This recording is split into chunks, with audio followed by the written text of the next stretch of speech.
விக்னேஸ்வராய நமக. குலதெய்வமான ஸ்ரீ பொன்னம்பல சுவாமி, ஸ்ரீ பொன்முத்து கருப்பணசாமி, அங்காள பரமேஸ்வரி, பாப்பாத்தி அம்மன் துணையுடன் இந்த நாள் இனிய நாளாக அமைய அனைவரின் அவரவர் குலதெய்வம் காத்து அருள் பாலித்து பிரம்மாண்ட வெற்றியை கொடுக்க வணங்குகின்றேன். இன்று பிறந்த நாள் மற்றும் திருமண நாள் காணும் அனைத்து சொந்தங்களுக்கும் என்னுடைய நல்வாழ்த்துக்கள். மகர ராசிக்காரங்க பொதுவாக தன்னை சுற்றி இருக்கிறவங்கள பற்றி கவலைப்படுவாங்களே தவிர தன்னை பற்றி கவலைப்படாத ஒரு ஆளுங்க அப்படின்னு சொல்லலாம். தான் எப்படி கஷ்டப்பட்டாலும் பரவாயில்ல, நம்ம கூட இருக்கிறவங்க ரொம்ப நல்லா இருக்கணும் அப்படிங்கிற ஒரு நல்குணத்தை கொண்டவர்கள் அப்படின்னு சொல்ல விஷயங்கள். அதிகமான வலிகளும் துயரங்களும் பாதிப்புகளும் அடையக்கூடிய ஒரு ராசியாகவே இது பார்க்க கிட்டத்தட்ட 5 வருஷங்களில் சொல்ல முடியாத துயரமும் பிரச்சனையும் அவமானங்களும் துக்கங்களும் உடன் பிறந்தவர்களாலோ இல்லை நண்பர்களாலோ இல்லை அடுத்த மனிதர்களாலோ சில பிரச்சனைகளை கண்டிப்பாக இந்த காலகட்டத்தில் முடிவுரை அதாவது காலகட்டத்தில் அனுபவிச்சிருப்பாங்க. இப்போது அந்த மகரத்துக்கு நிம்மதி, அமைதி, வலிக்கு, வேதனைக்கு உண்டான விஷயங்களுக்கான கன்க்ளூஷன் பாயிண்ட் அப்படின்னு சொல்லுவாங்க இல்லையா, அதாவது முடிவுரை எழுதக்கூடிய காலகட்டம் அப்படின்னு கூட சொல்லலாம். மன உளைச்சல்கள் கண்டிப்பாக இருக்கக்கூடும். இந்த மனசு தெளிவாகக்கூடிய இப்போ காலகட்டத்தில் நீங்கள் நகர்ந்து வர்றீங்க அப்படிங்கிறது ஒரு நல்ல விஷயம். ஊரை விட்டு ஊர் போனேங்க, நிறைய பிரச்சனைகள் பையன் பிள்ளைங்களாலேயும் பேரன் பேத்திங்களாலேயும் எல்லாத்தாலேயும் நாங்கள் கஷ்டப்பட்டோங்க. இது மாதிரி நிறைய விஷயங்கள் நாங்கள் 7.5 சனியில் மதிக்காத எங்களோட வார்த்தைகளிலே கேவலமும் அசிங்கமும் அவமானமும் படுத்தக்கூடிய சொந்தக்காரங்க முன்னாடி எப்படிலாம் வாழ போகிறோன்னு நினச்சி அந்த அளவுக்கு கதி கலங்கி போய் நின்றுட்டு இருந்திருக்கோம். மதிக்காத சில பேர்த்தோடைய வார்த்தைகளை இப்போ கேட்குற நிலைமைக்கு கண்டிப்பாக இப்போது ஒரு வலி பிறக்கும், புது தைரியம், தன்னம்பிக்கை அப்படிங்க ஏற்படக்கூடிய காலகட்டத்தில் இந்த வாக்கிய பஞ்சாங்கத்தின்படி இந்த திருநள்ளாறு சனி பயிற்சியானது இந்த சோபகிருத வருடம் மார்கழி மாதம் 4ஆம் தேதி புதன்கிழமை அன்று மாலை சரியாக 5:20 மணிக்கு பயிற்சியாகலோட இந்த சனி சிறப்பு தலங்களான திருநள்ளாறு போன்ற பிரசித்தி பெற்ற திருத்தலங்களில் சனி பிரத்தி அப்படிங்கிறது தனிப்பட்ட முறையில் பண்ணணும் அப்படின்னு நீங்கள் நினச்சிங்க அப்படின்னா திருநள்ளாறுக்கு சென்று வந்தாலும் சரி, இல்லை தனிப்பட்ட முறையில் எனக்கிட்ட சனி பிரத்தி பண்ணிக்கிட்டாலும் சரி, அலைபேசி எண்ணுக்கு நீங்கள் தொடர்பு கொண்டு உங்களுடைய சனி பிரத்தியை உங்களோட குடும்பத்தினாரோட உறவுகள் மற்றும் உங்களுடைய நண்பர்களுக்கோ அவங்களுடைய குலதெய்வத்துக்கோ குலதெய்வ வழிபாடோ நீங்கள் பண்ணிக்கலாம். சேனலை பொதுவாக இப்போ முதல் முறையாக பார்க்குறீங்க அப்படின்னா சப்ஸ்கிரைப் பண்ணிக்கோங்க, பெல் ஐக்கானை ப்ரெஸ் பண்ணிக்கோங்க, நோட்டிஃபிகேஷனை ஆன் பண்ணி செட் பண்ணிக்கோங்க. என்னோட தொடர்ந்து வருகின்ற இந்த புத்தாண்டு பிரத்யேக வீடியோஸ் புத்தாண்டுக்கு பலன்களை சொல்ல உள்ளேன். அந்த முழு பதிவும் நீங்கள் பார்க்குறதுக்கு நோட்டிஃபிகேஷன் பேனலுக்கே உங்களுக்கு கண்டிப்பாக வந்துடும். இந்த முழு பதிவு பார்க்கும்போது கடந்த காலங்களில் ஏற்பட்ட மாற்றங்களும் நிகழ்கால உண்மையான முகங்களையும் மற்றும் எதிர்காலத்தில் சனிப்பெயர்ச்சியுடைய அதிர்வலைகளும் தாக்கங்களும் உங்களுக்கு கண்டிப்பாக முழுமையாக இந்த வீடியோ ஆனது உங்களுக்கு இந்த காணொளியானது மிக துல்லியமாக உங்களுக்கு கொடுக்கப்படுகின்றது. ஸ்கிப் பண்ணாமல் பாருங்கள். வெளிநாடு மக்களுக்கான பிரத்யேக வீடியோஸ் எல்லாம் நிறைய போட உள்ளேன். வெளிநாடு வாழ் மக்களுக்கு இந்த சிறப்பு பதிவு அப்படின்னு சொல்லலாம். இந்த ராசிக்கு ஜென்ம சனியிலேருந்து உங்களுக்கு பாத சனிக்கு பயிற்சி ஆகக்கூடிய மகர ராசிக்காரங்க இப்போது முழுசாக சொல்லணும் அப்படின்னா என்ன உறவுக்காரங்களோடையோ இல்லை எதிர்பார்க்காத பண விஷயத்தில் விரயங்களோ தாய் வழியில் ஒரு சில பிரச்சனைகளோ ஏதோ ஒரு விஷயங்கள் உங்களுக்கு கண்டிப்பாக ஆட்பட்டு கொண்டு இருந்திருப்பீர். பொதுவாக கடந்த காலங்களில் மகர ராசிக்காரங்க தன்னுடைய ராசியிலேருந்து அதாவது ஜென்மத்துக்கே வரும்போது ராசியிலே இருந்து 3ஆம் பார்வையாக 3ஆம் இடத்தை பார்க்கும்போது ஒரு சில முயற்சிகளை நீங்கள் எவ்வளோ எடுத்தாலும் தோல்வி அப்படிங்கிற நிலையை கண்டிருப்பீங்க. எது எடுத்தாலும் பிரச்சனையாக தாங்க இருக்குது, எது எடுத்தாலும் சரியாக முடியலை அப்படிங்கிற பிரச்சனையாக கொடுத்துருக்கும். அது இளைய சகோதர வழியில் சில நெருக்கடிகளும் கவலைகளும் பிரச்சனைகளும் கொடுத்துருக்கும். 3ஆம் நபர்களால் பிரச்சனைகள் இருந்திருக்கும். நண்பர்கள் ரொம்ப நாளாக நண்பர்களாக இருந்தவர்கள் உங்களுக்கு ரொம்ப பெட்டாக இருந்தாங்க, ரொம்ப அன்னோன்யமாக இருந்தவங்க. ஆனால் இந்த காலகட்டத்தில் புரிதல் இல்லாமல் ஏமாற்றமோ இல்லை பிரிவோ அப்படிங்கிறது ஏற்பட்டிருக்கும். அடுத்தது தன்னுடைய முதல் பார்வையிலேருந்து 1ஆம் வீட்டிலேருந்து 7ஆம் பார்வையாக 7ஆம் இடத்தை சமசப்தமாக பார்க்கும்போது கலத்தர வகையில் உங்கள் கணவன் மனைவியாக இருக்கும்போது மனைவி கணவனாக கணவனுக்கு மனைவினாலோ மனைவிக்கு கணவனாலேயோ ஒரு சில இடர்பாடுகளும் இடையூறுகளும் இன்னல்களும் அப்படிங்கிறது கண்டிப்பாக ஏற்படும். ஒன்று லைஃப் பார்ட்னர் விஷயத்துலையா இருக்கும், இல்லை பிஸ்னஸ் பார்ட்னர் விஷயத்துலையா இருக்கும். ரொம்ப நாளாக என் மனசை புரிஞ்சு கரெக்டாக நடந்துட்டு வந்தாங்க, இந்த காலகட்டத்தில் ரொம்பவே என்னை படுத்தி எடுத்துட்டாங்க அப்படிங்கிறதும் இந்த காலகட்டத்தில் உங்களுக்கு கண்டிப்பாக நடந்திருக்கும். அதே மாதிரி 1ஆம் இடத்துலேருந்து தன்னுடைய ராசியிலேருந்து 10ஆம் பார்வையாக 10ஆம் இடத்துக்கு பார்க்கும்போது ஜீவனக்காரகனான தொழிலில் சில பிரச்சனைகளும் அடியும் விழுந்திருக்கும். இந்த கடந்த 2.5 வருஷம் முன்னாடி ஜென்ம சனி ஆரம்பிக்கும் போது 2020 ஒரு சில மன சஞ்சலங்கள் உங்களுக்கு தொழிலில் முடக்கங்கள் ஏற்பட்டிருக்கும், தொழிலில் பிரச்சனைகள் ஏற்படுது, தொழிலில் லாபம் இல்லாத நிலைமையை ஏற்படுத்தியிருக்கும், தொழிலில் ஒரு சில இடர்பாடுகள் இன்னல்கள் ஜீவனத்துக்கே பிரச்சனையை கொடுத்துருக்கும். இந்த மாதிரி விஷயங்கள் எல்லாமே மகர ராசிக்காரங்களுக்கு 100% நடந்துடும். இப்போது டிசம்பர் 20 பயிற்சி ஆகிறது மார்ச் 6, 2025 வரைக்கும் இந்த பிரச்சனையானது மாறப்போகுது. பாத சனிக்கு உங்களுக்கு மகர ராசிக்காரங்களுக்கு வரப்போகுது. இதனால் என்னென்ன இடர்பாடுகள் அப்படிங்கிறது தசாபுத்தி ரீதியாக உங்களுக்கு சொல்ல இருக்கிறேன். பொதுவாகவே என்னதான் கோச்சாரப்படி நம்ம மீனராசி, மிதுன ராசி, மகர ராசின்னு சொன்னால் கூட உங்கள் தசா பாதிப்புகளும் ஒரு காரணம். தசாபுத்தி தான் இம்பார்ட்டண்ட்டாக நீங்கள் பார்க்கணும். பொதுவாகவே ராசியை நீங்கள் பார்க்குறது, கோச்சாரப்படி பார்க்குறதெல்லாம் 50% நடக்கும். தசா புத்தி என்ன நடந்துட்டுருக்கோ அதோடைய தாக்கங்கள் தான் அதிகமாக இருக்கும் ஒரு மனிதனுக்கு. அந்த தாக்கத்தை இப்போது உங்களோட ஜனன கால ஜாதகத்தில் என்ன தசா நடக்குது அப்படிங்கிறது முதல்ல பாருங்கள். இல்லை தெரியல, எனக்கு என்ன தசா நடக்குதுன்னு தெரியல அப்படின்னா நீங்கள் எனக்கு கால் பண்ணி என்ன தசா நடக்குது அப்படின்னு நீங்கள் செக் பண்ணிக்கலாம். நிறைய சாஃப்ட்வேர்ஸ் வந்திருக்கு, அதுலேயும் நீங்கள் போட்டு பார்க்கலாம். பொதுவாக தெரியல அப்படிங்கிறதுக்கு டேட் டைம் இருந்ததுன்னா கண்டிப்பாக உங்களுக்கு என்ன தசா நடந்துட்டுருக்கு அதை பார்த்து இந்த முழு காணொலி பார்க்கும்போது உங்கள் வயசு வாரியாக போடுறதால அது அப்ராக்சிமேட்டாக தான் எடுத்துருக்கோம். ஏன்னா ஒவ்வொருத்தருக்கும் வயசு டிஃப்ரெண்ட் ஆகும். ஏன்னு கேட்டிங்கன்னா ஒவ்வொருத்தருக்கும் தசா இருப்பு காலம் முன்ன பின்ன வரும். அதனால் உங்கள் ஜனன கால ஜாதகத்தை எடுத்து வச்சுக்கோங்க. இந்த முழு காணொலியை பார்க்கும்போது நீங்கள் எந்த தசையில் இருக்கிறீங்க அப்படிங்கிறத பார்த்துக்கோங்க.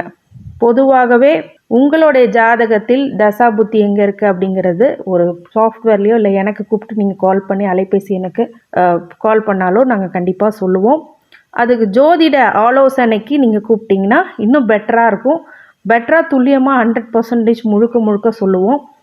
அது பெய்டு கன்சல்டேஷன். ஸோ அது நீங்கள் பார்த்துக்கலாம்.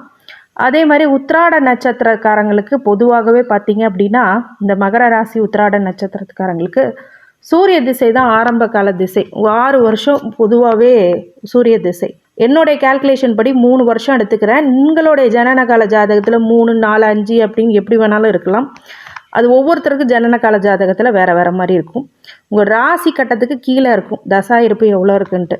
இந்த 3 வருஷத்தை எடுத்துக்கிறேன். சந்திர திசை ஒரு 10 வருஷம் எடுத்துக்கிறேன். செவ்வாய் திசை ஒரு 7 வருஷம் இருக்குது. மொத்தம் 20 வயசு வரைக்கும் எடுத்துக்கிறேன். பொதுவாக இந்த ஜென்ம சனி காலத்தில் 20 வயசுக்குள்ளே இருக்கிறவங்களுக்கு படாத பாடுபட்டிருப்பாங்க. சொல்லில் அடங்கா துயரம். படிக்கிற நேரத்தில் படிக்க முடியாமல் போகிறது, படிப்பு பாதியிலே விடுறது, படிக்கவே விருப்பம் இல்லாமல் போகிறதுங்கிற காலகட்டம்லாம் இப்போ தான் அதிகமாக பார்த்துருப்பீங்க. சரி, உங்கள் ராசியிலே இருக்கிற ஜென்மத்து தானே அது உங்களுக்கு மனக்குழப்பத்தையும் மன சஞ்சலத்தையும் கொடுத்து தப்பாக டிசிஷன் எடுக்கக்கூடிய விஷயங்கள்லாம் பண்ணியிருக்கோம், ராங் டிசிஷன்ஸ். இப்போ அந்த காலகட்டம் எப்படி நகர்ந்து வருது அப்படின்னா தன்னுடைய ராசியிலேருந்து இப்போ 2ஆம் இடத்துக்கு தன குடும்ப வாக்குஸ்தானத்துக்கு வர்றது அப்படிங்கிறது குடும்பத்தில் ஒரு சில பிரச்சனைகளும் பொருளாதாரத்தில் தான் ஒரு நெருக்கடியும் கடன் சுமைகள், பிரச்சனைகள், தனம் பிராப்தம் இல்லாமல் போகிறது, அப்படி சில விஷயங்கள், இல்லை ஹாஸ்பிட்டலுக்கு நிறைய செலவு பண்ணுறது, மெடிசன் செலவு பண்ணுறது அப்படிங்கிற விஷயங்கள்லாம் அதிகமாக கொடுக்கும். இப்போ ஆனாலும் தன குடும்ப வாக்குக்கே இப்போ ரொம்ப சொல்கிறதே கேட்க மாட்டேங்கிறாங்க. அந்த மாதிரி நிலமையெல்லாம் இப்போ கொஞ்சம் மாற வாய்ப்பு இருக்குது. ஆனாலும் எனக்கு வாக்கு அதிகமாக நன்மையே அதிகமாக சொல்லுங்கள். நல்ல விஷயத்தையே சொல்லும் போது தான் நல்லது நடக்கும். சில ராங் டிசிஷன் எடுக்கிறதுனால வாக்குல உங்களுக்கு பலிதமாகக்கூடிய நிலை. ஏன்னா தன குடும்ப வாக்குஸ்தானத்தில் தான் போய் சனி உட்கார்றாரு. அப்படிங்கும்போது நீங்கள் சொல்கிறத கேட்க முடியாத நிலமையில சில பேர் இருப்பாங்க. பிரச்சனையாகவும் இருக்கும். நீங்கள் ஏதாவது சொன்னீங்கன்னா கான்ட்ரவர்சி ஆயிரும். அதனால் பார்த்து பேசுங்க. ஸோ இந்த மாதிரி 2ஆம் இடத்துக்கு வர சனி உங்களுக்கு பண்ணும். அதுவும் இந்த காலகட்டத்தில் 20 வயசுக்குள்ளே தாய் வழியில் ஒரு சில பிரச்சனைகளும் சங்கடங்களும் அவர் வழியில் ஒரு பிரச்சனைகளை கொடுத்துரும். இல்லை பிரிவை கொடுக்கும். இந்த மாதிரி 2 விஷயங்கள் ஏதாவது நடக்கும். வண்டி வாகனத்தில் ரொம்ப கவனமாக இருக்கணும். வண்டி வாகனம் இது பண்ணீங்க அப்படின்னா இந்த காலகட்டத்தில் ரொம்ப கவனமாக இருக்கணும். உடம்பு சார்ந்த விஷயத்தில் சுகபோக வாழ்க்கைங்கிறதுல சனி பார்க்குறார். அப்படிங்கும்போது வண்டி வாகனத்தில் கவனமாக இருக்கணும். ஒரு சில பேர்த்துக்கு தேவையில்லாத மெடிசன் செலவு அப்படிங்கிறதெல்லாம் வரக்கூடும். அதில் கொஞ்சம் உஷாராக இருங்க. ஆரோக்கிய விஷயத்தில் கொஞ்சம் உஷாராக இருங்க. மன அழுத்தத்துலேருந்து இப்போ கொஞ்சம் அதிகமாக வெளில வந்திருப்பீங்க மேக்சிமம். இப்போ கொஞ்சம் சாதாரண நிலை. எப்போவுமே ஒரு சனி ஆட்டி படைக்கும் போது ஒரு வீரியத்தோடு இருப்பீங்க. இப்போ அது படிப்படியாக குறைஞ்சிட்டு வரும்போது அப்போ தான் அந்த பாதிப்பு என்னன்னு தெரியும். அந்த பாதிப்பை இப்போ அடைஞ்சிட்டு இருப்பீங்க. அது ஒரு விஷயம். அதுக்கப்புறம் நண்பர்கள் வழியே இல்லை மாற்றுப்பாலினத்தர் வழியில் மிகப்பெரிய சங்கடங்கள் ஏற்படக்கூடிய வாய்ப்பு, அவமானங்கள் ஏற்படக்கூடிய வாய்ப்புனால பெண்களாக இருந்தால் ஆண்களோ, ஆண்களாக இருந்தால் பெண்கள்கிட்டயோ ரொம்ப ஜாக்கிரதையாக இருங்க. இதுதான் ரொம்ப முக்கியமான விஷயம். எதுலெல்லாம் கொஞ்சம் கவனமாக இருக்கணுங்கிறது நான் சொல்கிறேன். ப்ளஸ் பாயிண்ட்டே இல்லைங்களா அப்படின்னு கேட்டால் ப்ளஸ் பாயிண்ட் இருக்குது. ஏன்னா 3ஆம் இடத்துலேருந்து நகர்ந்து 4ஆம் இடத்துக்கு வரும்போது உங்களுக்கு புது முயற்சிகளில் வெற்றி, இளைய சகோதர வழியில் முன்னேற்றம், அவங்ககிட்ட அனுசரித்து போனீங்கன்னா நல்ல லாபம் தரக்கூடிய விஷயங்கள். அதே மாதிரி 7ஆம் இடத்துலேருந்து நகர்ந்து வர்றதுனால லைஃப் பார்ட்னர் விஷயத்தில் ஒரு சில தெளிவான முடிவுகளை எடுக்கக்கூடிய காலகட்டம். இருந்தாலும் மாற்றுப்பாலினத்தரோட கொஞ்சம் கவனமாக இருங்க. பிஸ்னஸ் பார்ட்னரில் பிரச்சனை பண்ணிட்டு இருந்தாங்கன்னா இப்போ கொஞ்சம் சரியாகக்கூடிய நிலைமை. 10ஆம் இடத்துலேருந்து 11ஆம் இடத்துக்கு நகர்ந்து வர்றதுனால தொழிலில் இப்போ ஒரு growth அப்படிங்கிறது கண்டிப்பாக கிடைக்கும். ஆனாலும் அது அதிக முயற்சியின் பேரில் கிடைக்கும். தடை தாமதங்கள் இருந்தாலும் அதிக முயற்சியின் பேரில் உங்களுக்கு 100% கிடைக்கும். அடுத்தது ராகு திசை 20 வயசுலேருந்து 38 வயசு வரைக்கும். இந்த காலகட்டத்தில் தான் ரொம்ப ரொம்ப ரொம்ப ரொம்ப எச்சரிக்கை, கவனம் அப்படிங்கிறத அதிகமாக கொடுத்துருவோம். இதில் ஜென்ம சனி நடந்துருந்தா டாப் கீரில் பிரச்சனையை கொடுத்துருக்கும். இந்த பிரச்சனையை கொடுத்தாலும் இதில் ஒரு விஷயம் என்னன்னா, ராகு இருக்கும் இடத்தை பொறுத்தே பலன் சொல்லும். ஒரு ஜனனகால ஜாதகத்தில் ராகு நல்ல இடத்துல இருக்கிறாரு, ஏன்னா ஜென்ம சனி வந்திருக்கு, அந்த அதிர்ஷ்டத்தை கொடுத்துருக்காரு.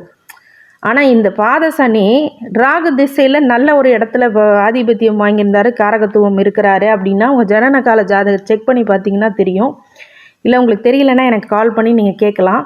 இந்த ராகு திசை அப்படிங்கிறது நல்ல இடத்துல இருந்துச்சுன்னா மிகப்பெரிய பிரம்மாண்ட வெற்றியை கொடுக்கும். இல்லைங்க எனக்கு ராகு நல்ல இடத்துல இல்லைங்க 8 12 இருக்காருங்க, இல்லை வேற ஒரு தவறான ஒரு இடத்துல அசுப கிரகங்களோட சேர்ந்துருக்காருங்க, இல்லை ஏதோ ஒரு காரணம் ஒரு ஜாதகத்தில் அந்த ராகு திசை அப்படி இருந்துச்சுன்னா மட்டும்தான் மைனஸ் ஆகும் அந்த தசை முழுக்க 18 வருஷமும். இந்த காலகட்டத்தில் நீங்கள் மது, மாது, போதை வஸ்திரங்களை பயன்படுத்தக்கூடவே கூடாது. 100%.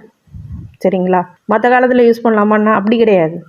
முதல்ல இதனால பாதிப்பு அதிகமாக இந்த காலகட்டத்தில் கொடுக்கும். உங்களை ஆசையை மூட்டி வேஷம் போட்டு வச்சு கடைநிலை ஊழியனாக ஆக்கி விட்டுருவார். கடைக்கோடியில் எங்கன்னா தெருவில் நிற்பாட்டிடுவார்.